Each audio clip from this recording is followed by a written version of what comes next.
Yalimudat everyone, and welcome to the first part of a three-part series where we will talk about the resilient woman, where we're having honest conversations of surviving the pandemic. This webinar is brought to you by Ismaili Women's Committee in conjunction with Aga Khan Health Board and Community Counseling Services.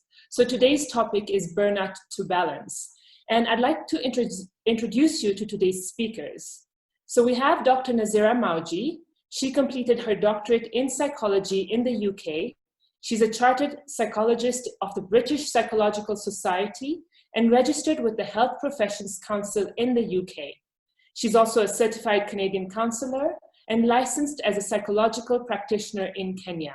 She has over 25 years of clinical experience in treating a wide range of psychological issues and specializes in trauma, including post-traumatic stress disorder and post-traumatic growth, anxiety and self-esteem, and grief counseling. Our next speaker is also Dr. Azmara Lalji. Dr. Azmara received her doctorate in psychology in the UK and her master's degree from Canada. She's a member of the American Psychological Association and has over 10 years of experience as a private practitioner. Dr. Azmara works largely with the young adult population and specializes in depression, cross-cultural adjustment, and relationship issues. So thank you both for joining us today to share this very important conversation. Azmara, would you like to get us started on the talk today? Yes, thank you, Alima. And thank you for that introduction. And thank you also to the Women's Committee for inviting us to this forum. I'd like to start off by saying that the corona pandemic has impacted us in many unprecedented ways, and it's impacted societies around the world. According to research that is coming out these days, and particularly from the World Health Organization, it's showing that women are experiencing significantly more stress levels than men are at this time.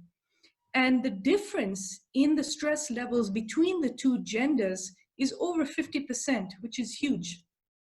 That's definitely a very big difference. So could you help us understand why women are experiencing so much stress at this time? Yeah, I think there are a number of factors. One of the first and most important ones is roles and responsibility.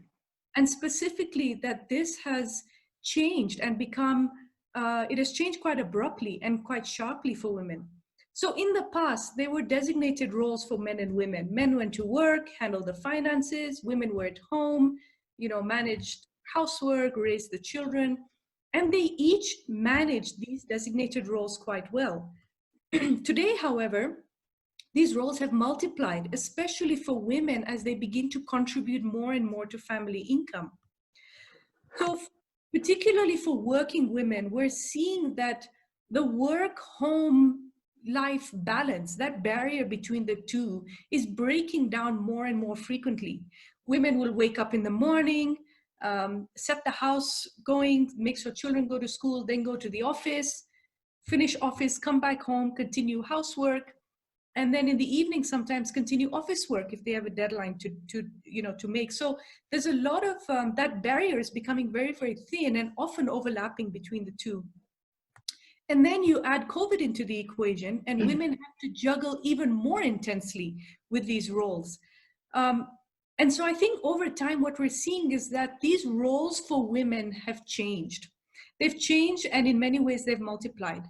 However, the support structure, the structure that enables women to successfully meet all these various responsibilities hasn't evolved quite as quickly. Another factor is children. In most cases, not all, but in most cases, responsibility and maintenance of the children, especially when they're young, largely falls on the mother. So making sure they've been fed and bathed and changed and put to bed on time and woken up on time, et cetera, et cetera. However, since the pandemic began, there's a new element, and that's schoolwork. So a lot of mothers are finding that to some degree, they have to almost take on the role of teacher, get involved with the online learnings, assist the children with the schoolwork, submit these assignments online. And for a lot of mothers, that was quite not only confusing, but stressful to have to manage that with work as well. And then keeping children occupied. They're bored, they're tired of being at home, sometimes they're not interested in their schoolwork, they can't focus quite as well. And keeping children occupied in a healthy way, in a way that stimulates their learning, can be a challenge for busy moms. And then there's social emotional needs. And this is becoming very apparent. This is coming out more and more during the pandemic, that children have these needs. And they're experiencing frustration, they're tired of being at home, they're missing school, they're missing friends. A lot of children don't even fully understand the extent of the pandemic, how it is impacting societies, how it will impact them, their families, their schools. And so a lot of times children will not be able to articulate this confusion and frustration very well. They will express that through behavior. And so for mothers, for young children, they'll run to their parents for safety, and mostly their mothers. So for mothers to try to understand what these needs are, to help address them compassionately with children, can be another challenge and can be something very new for moms to learn.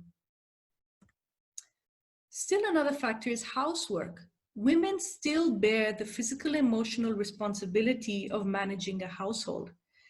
Since the pandemic, again, things have changed. So research is showing women are putting in significantly more hours in household chores at this time than men are. And specifically, they're putting in an additional 31 hours a week. This, of course, is more stressful if previously you had house help assistance, but now that is limited or no longer there, again, because of the pandemic. So while housework can be often frustratingly hard to measure because it's very invisible, we have to remember it's still very emotionally and physically taxing on the woman. It's something that is often invisible, it goes unnoticed. Assumptions are made, well, that's what women are born for. But no, it's a big responsibility that every woman chooses to do, and it carries a burden, and this becomes even more of a stress during the pandemic. Then there's managing other family members at this time. So if your in-laws are there, managing them, if elderly parents are there, managing their needs as well. If your husband is now at home because either he's lost his job or is on a paid or unpaid leave, that is also there. And I think there's a tendency for women, particularly in our culture, to often focus on the needs of other people first before themselves. So make sure the mother-in-law has had her medicine, make sure the kids have been fed, sent to, got ready for their work assignments, make sure the husband breakfast has been done, clothes have been washed, dinner has been cooked, kids have eaten, gone to sleep, everybody's dishes have been put away, everything is done. And by the evening, they're so exhausted.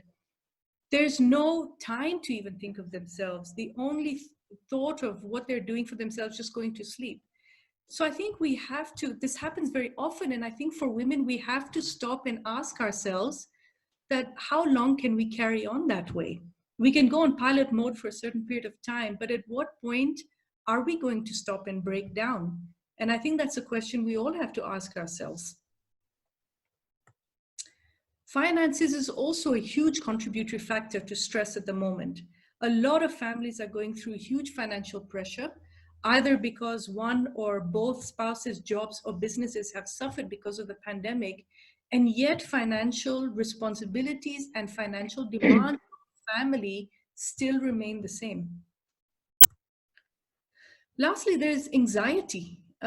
Anxiety followed so quickly with this pandemic that it was considered a sister pandemic. And a lot of women have not only been going through the natural anxiety of catching the virus, but more than that, protecting their loved ones from catching this virus, being informed on how to protect their loved ones, and constantly being up to date on that. News also can breed anxiety. So while the news has given us important information on how to protect ourselves and how to manage the spread of the virus, a lot of the news at the moment is quite negative on corona. And so that can also breed anxiety if too much is watched. There's uncertainty about when things will return to normal. The notion of new normal is going around as well, but a lot of people don't know what new normal means. A lot of people don't know what to expect. What does that mean? How will I prepare for that? And that brings a lot of anxiety. Businesses are also struggling. So a lot of families are asking themselves, businesses have become so digitalized. Will we be able to compete if we also haven't become digitalized? If we are not technologically efficient, will we be able to compete in this current world if we aren't able to become to have this familiarity with technology? Will we be able to make up after the losses we have experienced? There's also fear of the unknown. There used to be a sense of control and predictability that once was there, but that is also gone with the pandemic. That's reduced quite a bit. And so it's when you put all these together, it's easy to see why women are going through so much stress at this time. And when they experience excessive stress, together with a powerlessness to change, there's a sense of powerlessness that they cannot effect control and change on their situation, coupled with feeling overwhelmed, that naturally leads to a sense of burnout. Gosh, the world has definitely changed. And, it seems like it is such a big weight on our shoulders. I can't even begin to imagine what a lot of women are going through right now. And I like that you said that a woman's automatic reaction is to meet everyone's needs before our own. So I can see how they get overwhelmed. And the last place we want to be is in a place of burnout, especially right now, because we need the resources to survive this pandemic, just so that we can come out strong on the other side. But before we get to that, maybe Nazira, could you help us explain what burnout is? Yes, thank you, Alima. Burnout is a place that we reach when there is excess stress and prolonged stress. We call it chronic stress. And when chronic stress, if it's not attended to and it's not treated, it turns to burnout. And I think perhaps the best way to explain burnout is for me to give an example of my own personal experience that I went through a few years ago. So about 4 or 5 years ago, I experienced burnout, and I was not even aware that I had experienced burnout. I was working full-time in my private practice. I would start at 9 in the morning and finish at 5, and then rush over to the university on the other side of town as I was doing some postgraduate studies. And by the time I got home, it was nearly 10:30 at night, and I would then attend to my assignments and prepare for my clients for the next day. And then by the time I got to bed, it was nearly 12 or 12:30 a.m. The following day, I had to get up early, and I had to be at work, complete all my household chores, and be at work by 9 o'clock again. At the same time, I was also doing some voluntary work and with the community, and I felt like I even had to make time for that aspect and give energy there as well. As you can imagine, I had no time for exercise. My diet was very unhealthy. I was eating whatever was around, and I had very little time for rest and relaxation. My main outlet to de-stress was Jamaat Khana, and even that had come to a halt because of the studies. And after a few months, I started even experiencing self-doubt, and I started noticing more and more flaws in myself. I felt I was not adequate enough. I was not giving enough of myself to my work, to my home life, to the community. And I felt completely and utterly exhausted. And I found that this kind of burnout was spreading from one area of my life, home life, to work life, to social life, and even to the community. So I was so exhausted that I had nothing more to give. But then I didn't stop. Like everybody else, I thought, well, I can manage this. This is stress, I know, but I can manage it. And it wasn't long before I landed in hospital and with some severe physical conditions. And then I was forced to stop, forced to rest, forced to reflect, and then to reorganize my life. So as we see that burnout is a very serious condition, it can creep up on you. And so that makes it even harder to notice it. Absolutely. I like that you said that what happens is that we tend to lose our self-confidence and self-esteem. And then this has a domino effect, because without the confidence, we can't move forward, and then it affects all parts of our lives. So you did mention stress and burnout. So maybe this is a good place to actually tell us, what is the difference between stress and burnout, Nazira? Because everyone suffers from stress sometimes, but when is it a burnout? When it's a burnout, it becomes more problematic, as you said. So what's the difference? Yes, that's a good question. When we are stressed, it's like we feel pulled in so many different directions, and we find that we're over engaging in life, in different activities, in different areas of our life.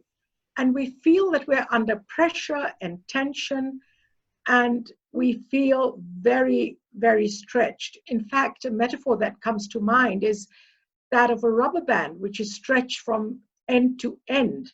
And when it can stretch no more and snaps, then it's when it becomes burnout. So with burnout, unlike stress, there is disengagement.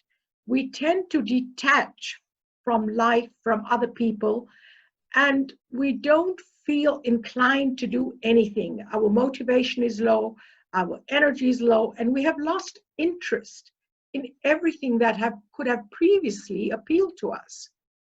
A second major difference is the element of hope. When we are stressed, we often feel that, yes, I'll manage this. And once I get this under control, I'll be okay. So there is an element of hope. But when you reach burnout, there is a lack of hope. Very few people, if any, who are experiencing burnout are able to have any hope of any positive change in their situation. And also know when it happens, we're aware of it. As I said, there is an active awareness, and we know we're being stretched in so many different directions, whereas with burnout, it creeps up on you. So because of the subtlety of the symptoms, it makes it very difficult for us to recognize that burnout has now creeped up on us. And finally, stress leads to anxiety disorders. So for instance, when we are stressed, we're worried and nervous about different things, and we're thinking about the next day, saying, how can I do this? Will this work out? What if it doesn't happen? And all these what ifs are actually invoking stress. Whereas with burnout, there is very little anxiety, but more detachment, because we've given up caring, we've given up wanting to do anything with anyone. And so detachment can eventually lead to depression. So as we see from this slide, that burnout is far more debilitating than stress is. Absolutely. And I like that you've used the rubber band analogy where, in stress, you stretch, but once it snaps, once that rubber band snaps, you now are in burnout mode. And that's not really a place you want to be, because you mentioned it affects us in our life, physical, emotional, behavioral. And so that's you don't want to be giving up. So my question to you now is there a difference in the levels of burnout in men and women? Are they experiencing anything different during this pandemic? Actually, there is, Alima. a study that was done in May of this year found in the States, found that women were hit the hardest during this time in the pandemic due to increased pressures at work and at home. And another study that was conducted also around the same time has shown that women experience sleep issues and physical symptoms twice the rate of men. And this study was also done in the States. So we can see clear gender differences, and it seems to be like women take the brunt of the pressure during this pandemic. So, Nazira, how can we identify when someone is suffering from burnout? Yes, most people, if not all, go through stress and burnout at some point in their lives. The experiences may vary. Someone may experience physical symptoms like headaches and stomach aches, and another individual may experience psychological symptoms like withdrawal and going through a very difficult time. However, there are common features that are experienced across the board. And for ease, I've sort of categorized them into three different categories. The first one is physical, the second is emotional, psychological, and the third one is behavioral. So if we look at the physical symptoms of burnout, we see somebody who's burned out always looking very tired, feeling very tired and drained of energy. And also, even if they've had sufficient sleep at night, they still lack the zest of getting involved in life or pushing themselves to do anything in life. Another very common symptom is that in the stress in the body, the two stress points are the head and the stomach. And we often find, and we have found during this pandemic, that a lot of men complain of headaches because that is their stress point. Whereas for women, they often complain of stomach problems because the uterus is the stress point in the body for women. And then we also see unusual changes in appetite and sleep. So you find that people may eat a lot more or eat a lot less. And research has shown that women by default turn to comfort eating whenever they're stressed. And with sleep, people may sleep too much, or they may sleep very little, or they may have disturbed sleep throughout the night. So those are frequent symptoms that come up. And finally, there is a surfacing of frequent illnesses due to our lowered immune system. So both stress and burnout suppress our immune system. And therefore, we're there to catch anything that goes around us, like flus and colds, etc. When we look at the emotional and psychological symptoms, we often feel like a sense of failure and self-doubt, very similar to what I experienced when I went through burnout. And then you feel helpless, trapped, defeated. You can even become cynical. And there's difficulties in concentration and in focusing. And our memory gets affected because we keep forgetting things. We forget where we put our keys, we forget why we entered a particular room, etc. And also the cynicism and having a negative outlook to life is very common for people who are suffering burnout. They hold a very pessimistic view about themselves, both in the present and in the future. So the future, because there's a fear of the unknown. And it's almost as if, I don't know how I'm going to handle this. I don't know what's going to happen to me. And that really takes a toll on themselves, and they are unable to see even a glimmer of hope. Even if there is a window of hope, they are unable to see that. And then finally, if we look at the behavioral symptoms, we see that people who are suffering from burnout, we observe them withdrawing from their responsibilities, both at home and at work. They tend to procrastinate a lot more, they'll go to work late, they'll leave early, and in fact, even if they're working remotely from home, they're not as effective as they ought to be.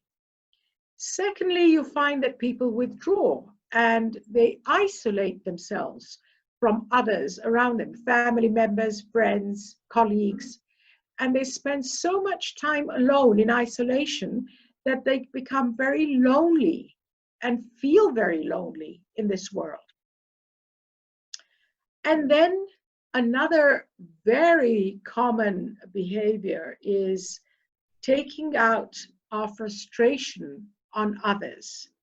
So there's an inability to regulate our emotions. For instance, if there is the father of the house and he's lost his job, he's got financial concerns, and the children are making so much noise in the house and he's stuck at home, the frustration can build and build until it becomes so aggressive, and that aggression is taken out on his wife. And then the wife takes that, in turn, all that aggression out and the anger on her children. And the children would then, in turn, perhaps get angry on each other. So this is the ripple effect of stress as we see it. Another behavioral symptom is that we see, as we've talked about, women take food, go to food naturally when they are overstressed, and which leads to obesity, and from obesity to various health conditions. That's not to say that men don't do that either, but women do it far more, as we said earlier. And then there is also, we get attracted to taking drugs and alcohol. And while this may be perceived as being effective, it's actually a very unhealthy way of coping with the situation. We're self-medicating, and these stimulants are not helping us, but they are damaging both our brains and bodies in the long run.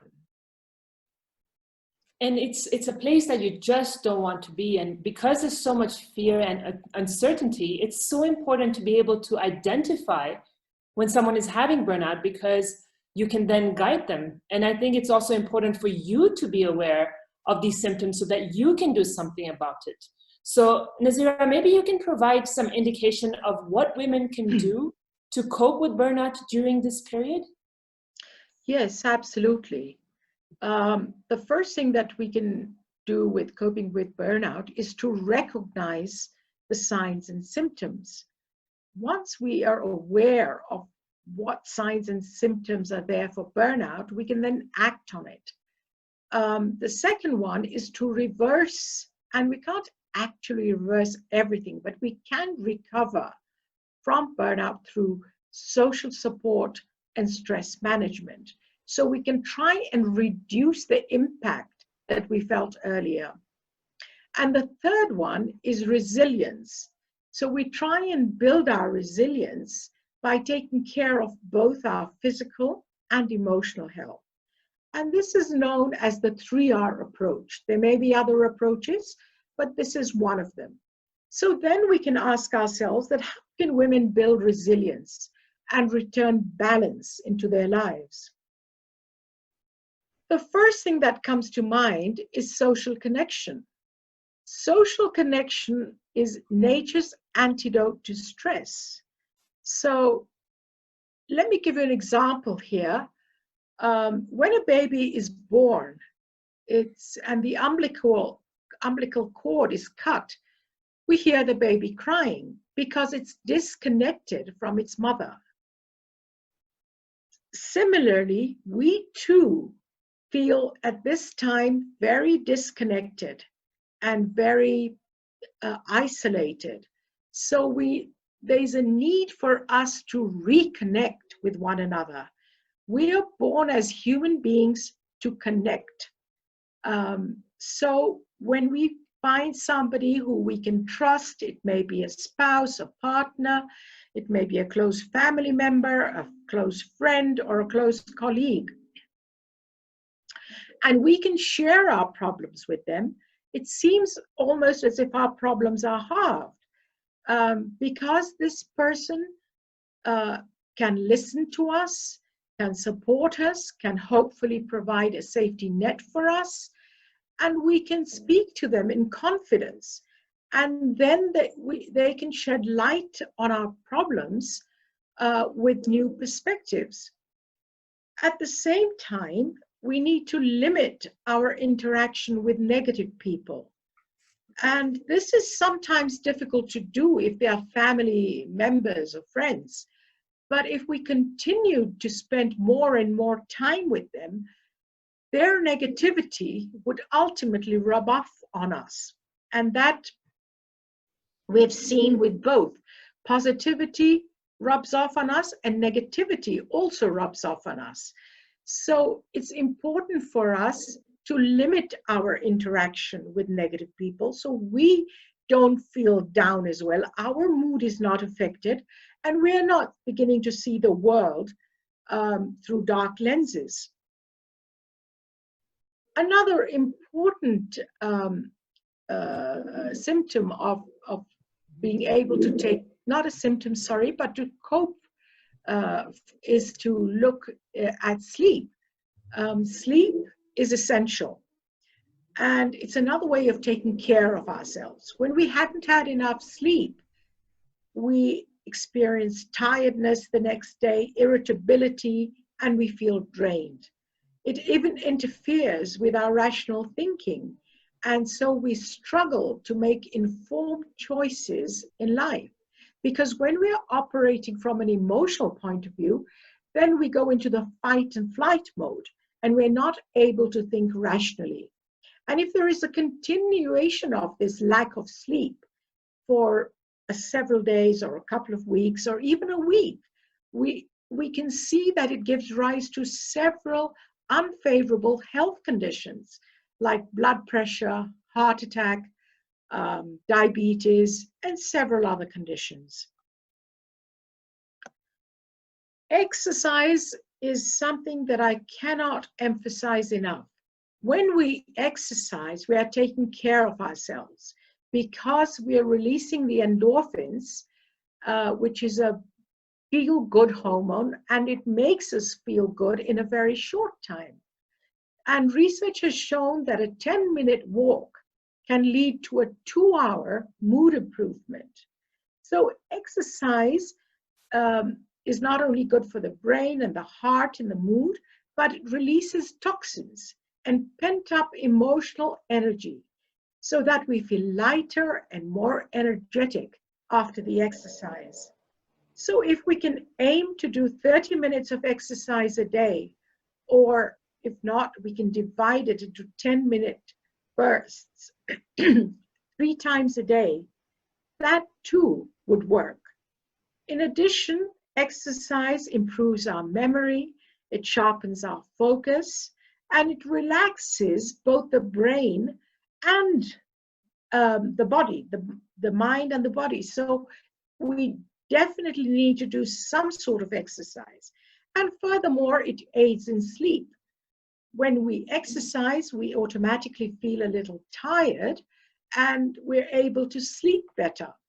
So it doesn't really matter what exercise we engage in, whether it's walking, jogging, online aerobic sessions, Zumba, or even putting on some music and dancing in the house just to exercise and make it a fun thing. It really doesn't matter what it is, as long as we are exercising every day to release that excess energy that is built up within us during this pandemic. And then nutrition is key in supporting our mood and energy levels. And we do that by having a healthy diet, consuming lots of water to rehydrate, and having important vitamin supplements that we require. So just as a car needs fuel, just as a car needs fuel to move on and be able to go from one place to another, we too need fuel to combat the stress and burnout that we are experiencing in our bodies and in our heads. And our fuel is nutritious food. So by eating healthily, we are giving our body the energy that we require to be able to combat the stress and burnout. And with women, we find that they, as we said, they resort to comfort food more often than men do. And then this is followed by subsequent guilt. So there's an inner conflict there of, should I have this food? I know it's not good for me, but I still indulge in it. And then it's followed by guilt and takes away all the joy that was formerly experienced from comfort eating. So how can we help ourselves? How can we help other women to get around this? And one way is to invest in making healthy food tasty. So we may enjoy having chicken and fish, etc., but instead of frying it, we can bake it, or we can grill it, or we can steam it, and then season it with whatever pleases our taste buds to make it healthy and palatable. And the other alternative is to make tasty food healthy. So instead of having, again, fried stuff and having chips and biscuits and cakes, what we can do is to have an alternative. We can have biscuits perhaps made from oats flour instead of wheat flour, etc. And there are many other little things that we can do. Instead of having sodas or soft drinks, we can stick to water, which is pure and healthy and energizes us quickly. And then another important factor of coping is setting boundaries. And by that, I mean that we need to set limits on ourselves whenever we are over-exerting ourselves or overextending ourselves. And we find that very difficult to do as women because we find it hard to say no to our family members, to our spouse, to our children. That, I'm really tired, but I can't do this. We don't do that. We say, okay, I'll manage. I'll take that over. And saying no at that point in time and setting a limit on our time that we are extending is very beneficial because it's protecting us from tiredness and losing more energy. So we're not depleting ourselves of energy, but we are conserving that energy so that we can give much more to everyone else later on. So as women, we need to perhaps learn to become agents of change in our own lives. Nobody else is going to do that for us. And we need to learn to stand up for ourselves and say, no, I've done so much for you today, maybe tomorrow. And that is okay to say that. That's fine. And it's very important for ourselves to conserve our energy. And relate to that is re-evaluating our priorities. So we need to look at what is important in our life and what is not important. And what we need to do is, this is the time during the pandemic when we have time to slow down, to rest, and to reflect. And where we find something that is important, we can adhere to. And when it's not that important, we can let it go. So we need to rediscover that what truly makes us happy in life and incorporate that into our lifestyle. And what is stressing us and bringing us down, we need to learn to let go. And another area that women find very difficult to adhere to is relaxation. And we need at least 30 minutes a day, if not more, to be able to relax. And relaxation techniques such as yoga, mindfulness, deep breathing, meditation, all these are activities that activates the relaxation response, the state of restfulness, and it is the opposite of stress response. So we need to relax, to unwind, whether we're just doing a walk or whether we are reading or whether we are just listening to music. It really doesn't matter, but we need to be able to wind down. And then finally, we need to give ourselves permission to do nothing as women. And we are constantly on the go. As Ismaira explained, we're doing things for our husband, for our children, for our friends, for work. And we need to tell ourselves that we are human beings and not human doings. If we were human doings, then we would be doing, but we are human beings, and so we need to learn how to just be. And then another powerful antidote to burnout is creativity. And trying something new, whether it's a new hobby, a new project, a new activity, is something that can re-energize us. Why?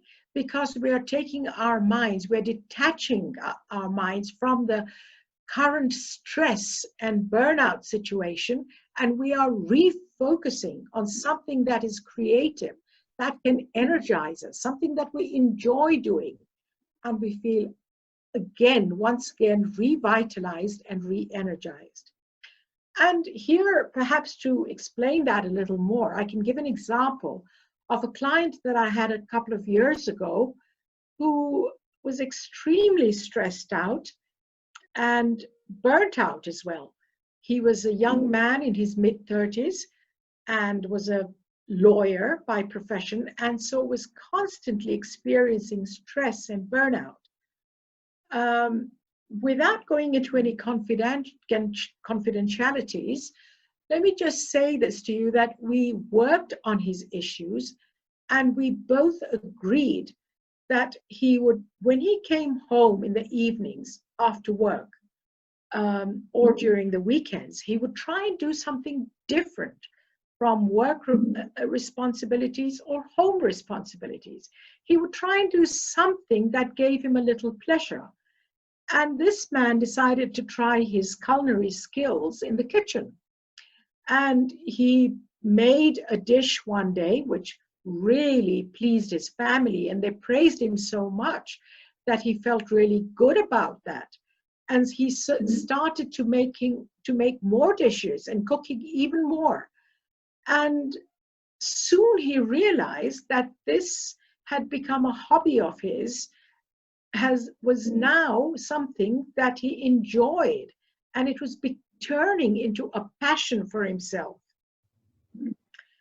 And after a couple of years, he decided that he would really want to try his hand at this professionally. And soon he became an assistant chef in a very prestigious hotel in town. So what I'm trying to get at here is that by engaging in creativity, we are not only re-energizing ourselves, but also that we may find hidden talents within ourselves that can open new doors for us. And finally, there is the religious and spiritual dimension. I find the religious and spiritual dimension a very, very powerful resource to tap into, to re-energize, to get inner strength, to get calmness of mind, to get new perspectives on life, to build our resilience, and it also fosters hope. So whether we pray or we are meditating or whether we are reciting our salvats, listening to devotional music, reading devotional literature, it really doesn't matter. It's a connection from within. And we feel connected not only to ourselves, but to even to our higher power. And we can get hope and get re-energized to do more in life. So that is something that I would definitely recommend to everybody. It's so good to know that there's so much you can do, because I know a lot of women can relate to not having enough time to look after themselves. And so the key thing you said here was to just give yourself permission. Allow yourself to sleep better. It's okay if you sleep a little longer. You know, talk to someone, exercise, eat better, and just learn to say no. That's also key, because we want to do so much all the time. And slowing down, relaxing, and finding a creative avenue. Like that was a great story about the lawyer who just became a chef. And so the key thing to take out of this is that it's an opportune time to slow down and just be. And Azmira, is there anything else you'd like to add to this? Yeah, Lima, just a couple more points. I think Nazira highlighted very well ways on coping. And I just wanted to also bring to attention that as we work on changing external circumstances to manage burnout, we also need to look at internal. So one key element of burnout is perfectionism. And what is perfectionism? Essentially, it's really setting unrealistically high expectations for ourselves. This is both for ourselves and for others as well. We're also quick to find fault and criticize. Again, we do this a lot with ourselves, and as we do it with ourselves, it becomes a natural way, and so we do it with others too. There's a huge fear of failure. This is also central in perfectionism. There's a fear of failure, a fear of harsh judgment, a fear of people saying, oh, you did this wrong. Look, you made such a big mistake. Look what you've done. And that edges us more, even stronger towards the road of being perfect to avoid any kind of judgment or sense of failure. And therefore, we also look for approval outside. We're yearning for somebody outside to say, hey, good job, well done. And we constantly try to meet their standards in order to receive that approval.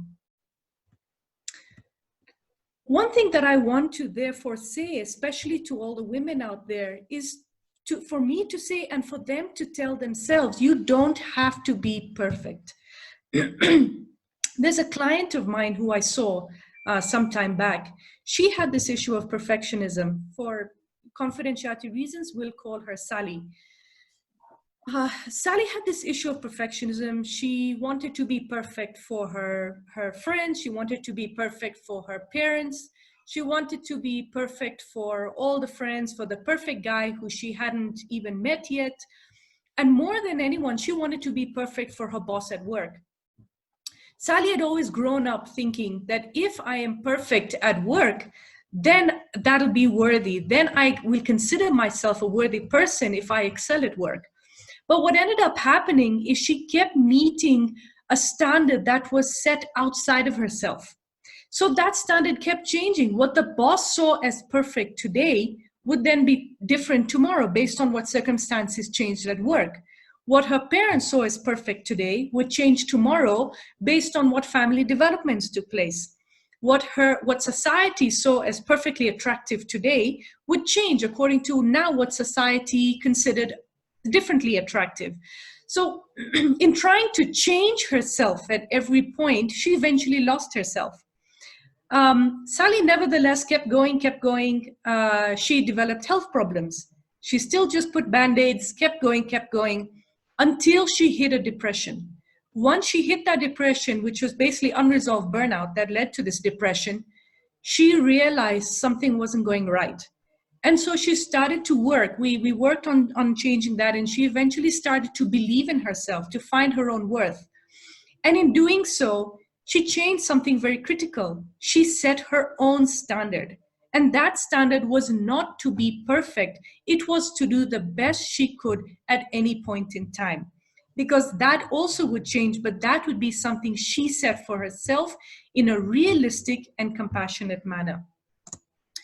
So for a lot of women, as we're stretched, there's so many pressures at the moment. If we put this pressure on ourselves to meet all these different responsibilities that we're stretched in, we're naturally going to falter. We cannot be perfect in everything. We will falter in one or two.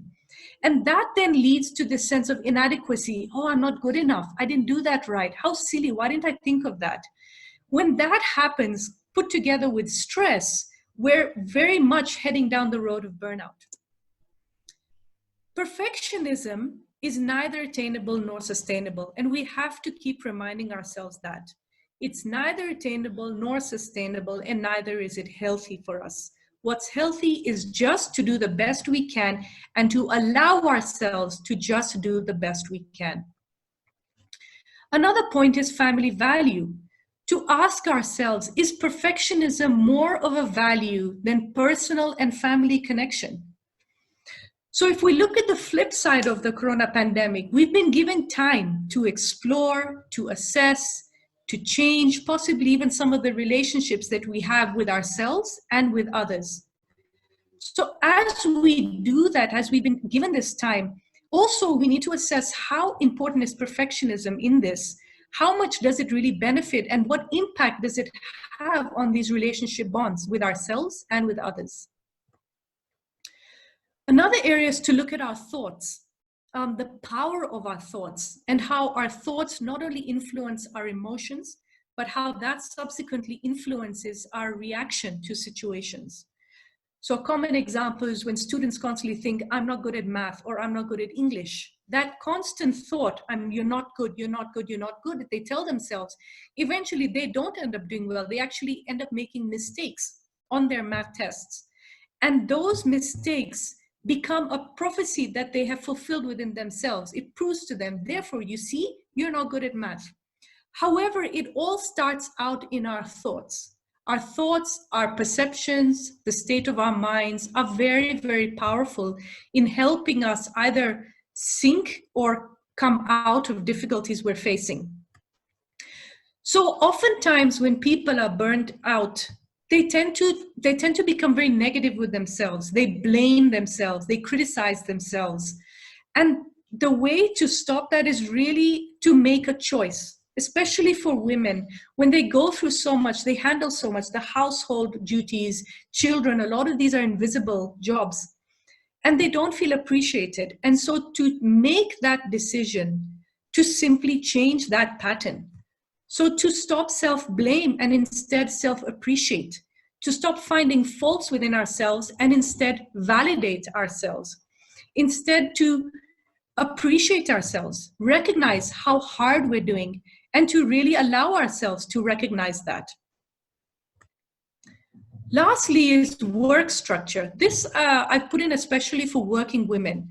So when the barrier between work and family life start to become thin and start to overlap, it's good to have a kind of structure in place, some sort of tips that can help to manage that. One thing is to set a time. So for women who used to go to work, perhaps 9 to 5, they can try as much as possible to set that time at home as well. 9 to 5, 12 to 3, whatever is convenient for them. And then to stop at the end of that time. And only to set a space for work. So at home, if they find a corner or if they find a space that they can work, to set that only for work and to try again as much as possible not to access that space when they've completed their office work. This is all done, again, to build that boundary. So work doesn't end up feeling endless in the same space you are at home and doing household responsibilities. You know, perfectionism is such a problem, and I'm so glad you said it's okay to not be perfect, because we as women, we want to be perfect wives, we want to be perfect mothers, perfect daughters, and that's just putting too much pressure on ourselves, and we don't really need that. So I think it's important to take the opportunities being provided to us right now to slow down, increase our awareness. And you know, you both gave such amazing coping mechanisms, but you know, there's still a lot of anxiety. So Azmaira, maybe you can let us know if there's, could you suggest what might help people to still deal with this? Yes, Salima, you're right. There's a lot of anxiety still currently over the COVID situation. And anxiety essentially is a future-based emotion. What if this happens? What if that doesn't happen? How will this happen? How will we manage? And a simple, although it's challenging, but a simple way of trying to regain some control over our anxieties is to look at what is in our control, what is out of our control. So in the context of Corona, protecting yourself, such as wearing a mask, is in your control. Physical distancing is in your control. Washing and sanitizing is in your control. However, where the virus spreads is out of your control. How quickly it spreads is out of your control. When curfews and lockdowns will be lifted is also out of your control.